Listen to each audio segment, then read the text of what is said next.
Alright, what's up, guys? I was just going through some of my stuff here, and this is all the Milsurps I had in the safe in my bedroom, one of my safes. So I have a few more, but wanted to make a video on them as an investment, talking about military surplus firearms as an investment, and also for practicality, because this one here, well, usually 4 of these I'll carry every single day, at least one of them, but the last several months it's been the CZ82. Then I also carry another one every day in my truck, because where I live, it's all farms and stuff, and you know, I might want to take a shot at a coyote or something like that, so I like to carry a gun in the truck as well. But anyways, I'll start showing you some of these and just like talking about them. This is a CZ82. I carry it every day, and for the price when I got it, I believe I paid like $200 for it, and now they're going for around like $350 to $400, it seems, on Gunbroker, and you just can't beat them. This is actually a really good gun, very modern, even though it's so old. And this is also CNR eligible, because Czechoslovakia is not a country anymore. So even though this is not 50 years old, it's still CNR eligible. So you could buy this with a CNR. One thing I don't like about it, so I have a set of wood grips with different grip screws, which I like, but I have these on there just because it's like original. And then I have the original holster and an extra mag, which a lot of people don't know, but if you're at a gun show or anything, the original mags always have this this marking on them. Let me find it. It's like cross cannons right here. So the original mags will always have this, but the CZ83, which was 380, and the 82 mags are interchangeable. So the aftermarket ones suck ass. They're not reliable. Find the one with these cross cannons, and then it doesn't matter if it's an 83 or an 82, it'll work. But I have a set of wood grips, and I was thinking about getting another one for the collection, and then maybe Cerakoting this one or Parkerizing it.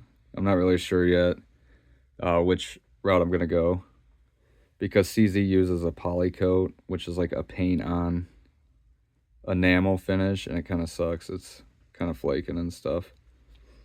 But for an EDC piece, having a beat up gun is kind of nice, because they're going to get beat up carrying every day. This is double and double single action. Doesn't have a decocker, but with the hammer, the way I carry is I'll put one in and just let it down, which is dangerous to let it down, but it has such a long spur. I'm pretty confident with this one. Just when you're letting the hammer down, you know, make sure you're not pointing it in a bad direction. But this one here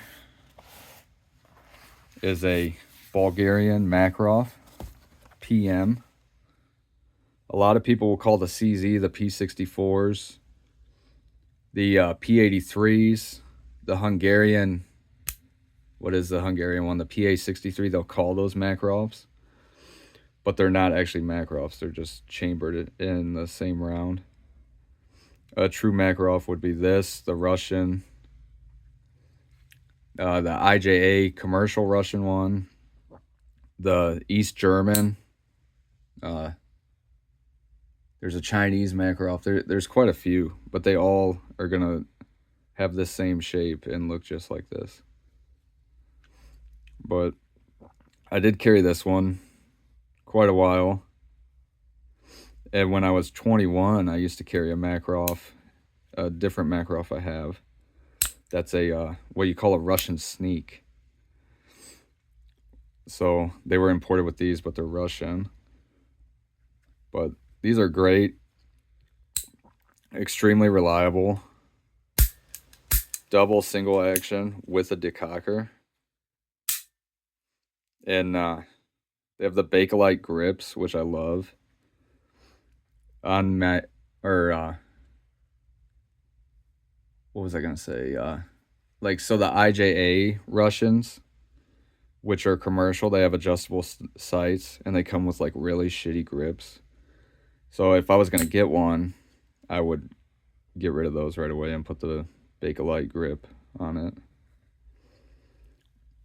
But these are like tanks. They're like the basic. People say they're the AK of the surplus pistols.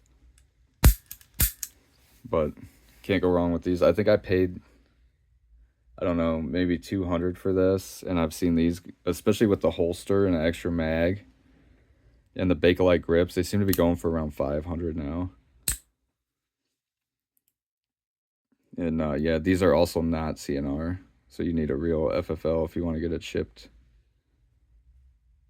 But that's the Makarov PM. And some of these mags are loaded, but I went through before this video and made sure everything is unloaded, nothing's in the chamber. Let's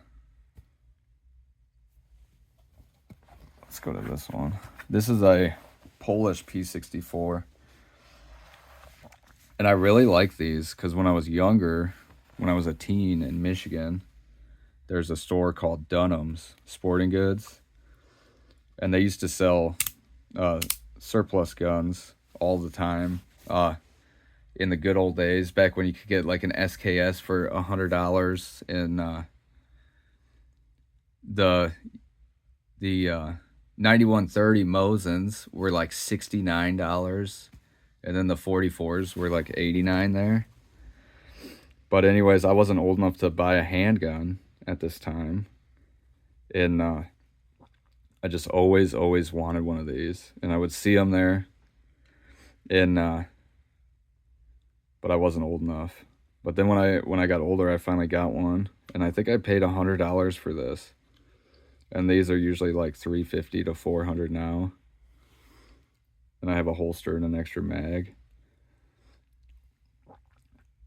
But the springs on these, the hammer spring sucks, and what they're known for is having like a terrible double action trigger pull that's normally like I would say probably around 30 pounds, honestly. But I got the Wolf spring kit. I put the lightest hammer spring in here that they had, which I believe was 17 pounds or maybe 16, and then the heaviest recoil spring, because the recoil on these is pretty terrible because they're so small. And yeah, now it's like pretty decent. That's not bad. This also has a decocker. So the thing about this too, so you could carry it decocked, but then have the safety on as well. So if you had to use it, you just push it up. What's weird about the Max is that flip up is decock and safe. On these, it's the opposite, you know. So flip down is decock. But I don't know. When I carry the Mac as well, pretty much all these, if I'm carrying them, I'm going to carry decocked but safety off. So all I have to do is pull the trigger. But out of all these, I tend to like carrying the CZ the most, because it holds 13, where these, well, 12 plus 1, where these are all single stack. But this is a beautiful gun. I've always liked them, and I always wanted one, and then Finally got one.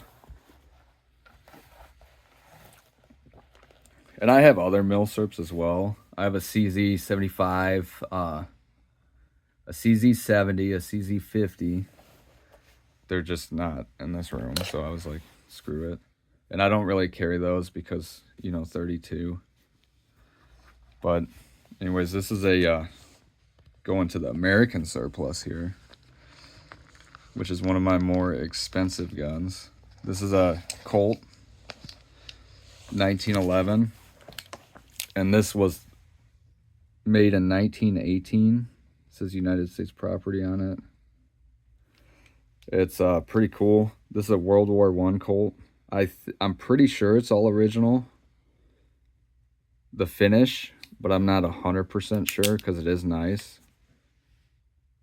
Like almost too nice, but I'm pretty sure it is because of where I got it. But anyways, these nowadays, I would say probably $2,500 to $3,500 for this. So it's not a cheap gun. Got the original holster. And I do carry a 1911 once in a while, full size, but not this one, just because of the value. But if you ever come across a surplus 1911, basically any of them, if it's less than like $500, I would snatch it up because they're all up there in value now. I'll go to this one, which I do not have the holster for here, but I do have a holster for it because I actually have two of these. So, but anyways, this is a 1934 Beretta. They're kind of a classic. They're real nice size, single stack. I did carry this quite a while. What sucks about this is if you want to carry it, it's not double action. So what I always did when I carried this is I would just like let the hammer down, and it's got a half cock position, kind of like a Tokarev or 1911 or something. So I know a lot of guys like carrying guns like this cocked and locked, just like a 1911, but I don't like to do that. I never felt safe with a cocked hammer, you know, pointing at my balls or my thigh. So I'd rather carry in the half cocked position when it comes to single action. A lot of guys say that's not safe. They're like, it's not safe. So you have to carry in condition 1, cocked and locked with the safety on, but I don't know. I'll take my chances letting the hammer down. You know, I feel like that's a lot more safe than carrying a cocked gun, even though there is like multiple safeties on the 1911s, the grip safeties and all that. That's just my personal preference. But anyways, this here, I forgot to mention, I think I paid $200 for this. And these are probably like $350 to $500 nowadays. Maybe I paid $250 for this. I bought it from our guns. So I think that's what I paid, was $250. But they're neat. This is what Gandhi was killed with. And that's the other thing. A lot of people make off like 380 is pretty anemic, which, like, compared to other things, 9 plus P9s, 45s, 40, it kind of is, but it's still very, very deadly. Who else? The Archduke, which started World War I, and his old lady were killed with 380s to the center mass, and they both died. So, you know, historically, people make off like 32, 380 as weak, but historically, like, they've been very effective. So that's the 34. This one I actually posted a video on when I got it. This is a Romanian toke. I bought it because it was a deal. I think I got this for $250, maybe $300. But this is after the prices of Milsurp skyrocketed. This was like a year ago, so kind of a deal. I don't really like this one because of the safety. And the grips, it just feels like thicker. So I don't like dislike it. I don't hate it, but I'm not the biggest fan of this, and I just pretty much bought it just for the collection because I know they'll go up, and it was a deal. But the Tokarevs are pretty classic com block design, and you know, it's not even like a com block design. It's like a direct copy of Browning. So it's like, you know, they basically like stole stuff from the 1911 and the 1903. And if you take them apart, then you see like, oh yeah, this is pretty much the same design here. But this one here is my Type 54 Chinese toke. It's my favorite toke that I have. I had a Polish Tokarev, but I sold it. But I still like this one better, and I think the reason I like it so good is because it's so original looking. It's hard to tell this was imported. I put a Yugo trigger in it and got rid of the Glock trigger. This was a Handguns import, by the way, but got rid of that, so it looks how it would have looked if you brought one home from Vietnam. It looks correct, you know. These were meant to be carried in the half cock position or carried on an empty chamber, from everything I read, and that's your safety with the Tokarev.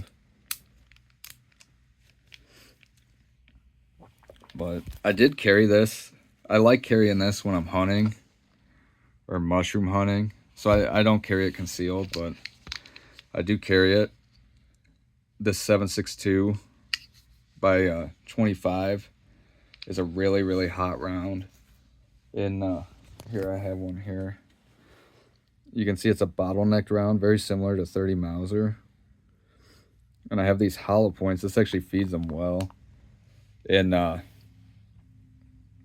you know, when I'm in the woods, I feel like that's a good gun if you know, for self-defense. Not against people, against animals. I feel like that would be pretty deadly. Then also when I'm deer hunting, I like to carry a pistol for a finishing shot, if that ever happened, but that's also not the most common.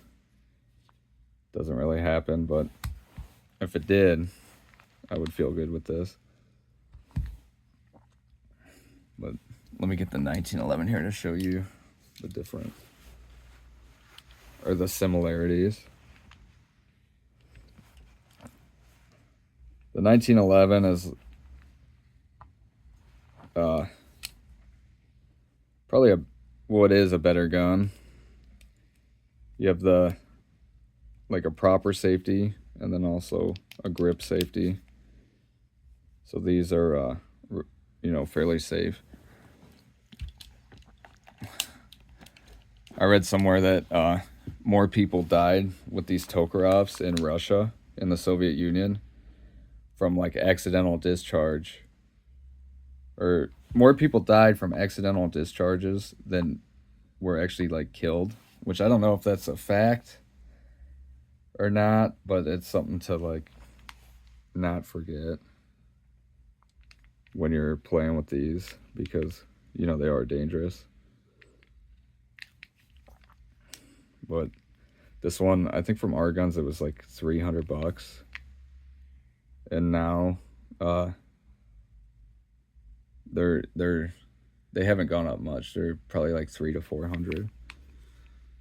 But this is a cool gun. It's very accurate for what it is. I can hit probably a 4-inch steel plate every time out to like 30 yards. So I'm pretty happy with that. That's pretty good for a handgun. And I have an original Chinese holster for this one, which you could, between that and the Romanian Cougar holster, you could definitely see like a quality difference. I'm not sure why I like this one the best, but I think it's because of the clean frame with no holes, and then also the fact that it's Chinese, because I don't have many Chinese guns. I've had a few over the years, but Chinese guns in America are kind of hard to come by. They're illegal to import, and a lot of them, like these, they were imported into Albania. I think it was Albania, but that's usually what they'll do. They'll import them into a country that we're allowed to import guns from, and then wait whatever the time period is, like 20 years, and then they could import them into America and say they're Albanian. But the other thing I like about these Tokarevs is when I was in Asia, Southeastern Asia, you know, I'm into guns, so naturally I would want to see guns and go shooting and stuff. And especially the Philippines, basically every gun I've seen there that I could get a hold of is either going to be a 1911 clone that's like locally made, a Colt revolver clone that's locally made, or these Tokarevs. And that was like, you know, one of the reasons I wanted these so bad, because all the Tokarevs there are going to be Chinese. But that's a cool gun. But yeah, when you look at these compared to today's guns, you can see like the crudeness, but in the weight, everything about them compared to like a modern gun like a P365, like this sucks, you know. But I still like them. I shoot them accurately. They're reliable as hell, and so I still carry them from time to time. Like I said, I've basically been carrying this CZ for, I don't know, maybe even longer, maybe like 6 months now, to the point where I'm just so comfortable with it. And I shoot this every single week, at least once, around my house or whatever, or around the land where I keep my truck. So I'm pretty accurate with it, and really, really comfortable with it. So I definitely, like, even though there is better guns, when I carry this, I don't feel like undergunned, you know. And yeah. So, but anyways, these Milsurps are a good investment. The time to get them is when they come into the country. Right now, there's a lot of CZ, VZ 70s and 50s coming in, and they're really cheap right now. I think the lowest I've seen is like $260, so that would be a good buy. And 32 ACP is not the best, kind of anemic, but you could carry one of those if you wanted, if you like it. But yeah, I have some more guns coming in that I ordered, but I ordered from Hunter's Lodge. So if you know about these Milsurps, Hunter's Lodge could be a month until you get your stuff, or it could be 6 months. And so I'm kind of excited for that. I have quite a few military surplus long guns and other pistols. This is just what I had on hand, and I was like looking at them today. It's raining. I'm not working because can't pour concrete in the rain. And so I was just looking at these, and I was like, oh, I'll make a quick video. And then I see the video turned into a 25-minute video. But I love these, and they're a great investment. I never worry about spending money on guns if I have the money, because when I die off, my daughter, my kids, you know, could sell these, and they'll make a lot of money. They definitely hold their value, and they don't depreciate. They don't make them anymore, so you know, you can't go wrong with them as long as you don't overpay.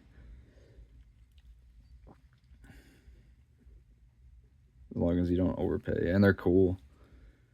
Carrying a Makarov or any of these, you know, it just feels freaking cool. It's classy. It's a lot more unique than a P365 or like a Hellcat or something.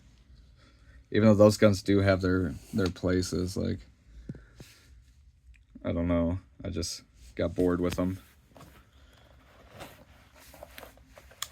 And I prefer to carry something with history, like a history behind it. But all right, guys, I'm gonna end the video.